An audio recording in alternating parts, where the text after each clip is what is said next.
तर एक शौर्याचं लक्षण म्हणून टिपू सुलतानांना आपण शिवाजी महाराजांच्या समकक्ष बघितलं पाहिजे। वोटों के लालच में ये कितने भी जूते चाटे, महाराष्ट्र और देश इसको सहन नहीं करेगा, हम इसको सहन नहीं करेंगे। टीपू तलवार लेकर अपने मुल्क को अंग्रेजों से आजाद कराने के लिए शहीद हो गया।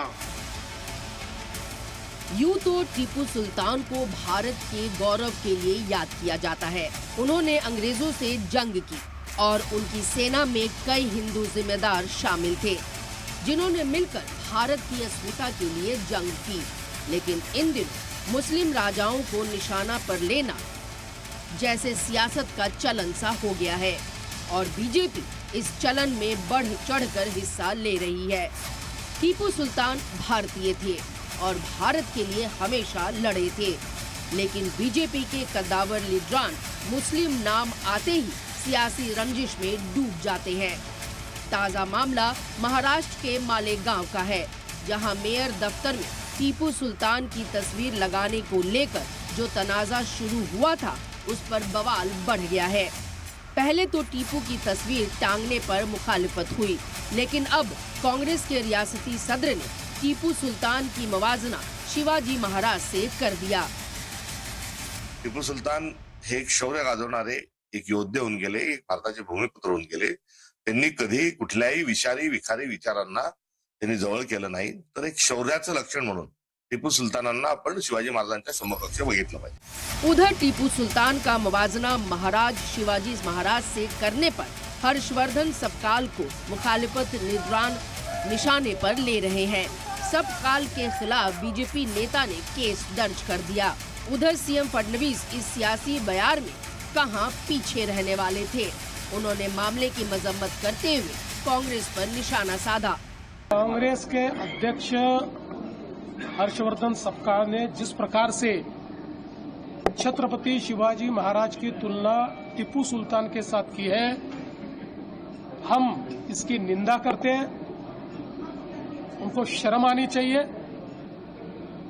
छत्रपति शिवाजी महाराज जिन्होंने मुगलों के साथ लड़ाई करके स्वराज्य का निर्माण किया और हजारों हजारों हिंदुओं को कत्ल करने वाला महाराष्ट्र और देश इसको सहन नहीं करेगा, हम इसको सहन नहीं करेंगे। उधर बयान पर बीजेपी कांग्रेस के नेताओं में जबानी जंग तेज थी, लेकिन इसी बीच असुद्दीन ओवैसी की भी एंट्री हो गई।